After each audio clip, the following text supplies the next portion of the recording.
So this week, I'd like to talk a little bit about trauma. In my practice as a psychotherapist over the years, it has been something that I've specialized in. And I want to talk a little bit about what trauma is and how it presents itself based on my previous practice.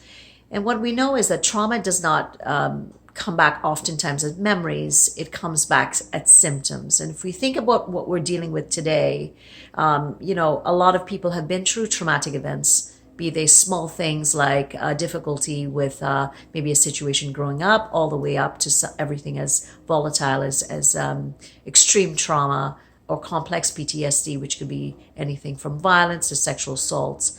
So what I want you to think about is what are the symptoms? Some of the basic symptoms that we found is anxiety and depression is two key things that we see with most traumatic events. People may suffer those symptoms. So other symptoms could be loss of sense of self, hypervigilance, which is being completely on, destructive relationships, and amongst lots of other symptoms. So I want you to think about, whether you've been through something which I call a small T trauma or a big T trauma.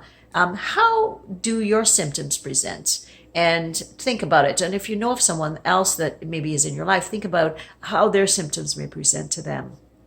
And to really keep that in mind, that the memories may not be there, but the symptoms present. Hope this was helpful, and we'll talk to you a little bit more about trauma on Friday.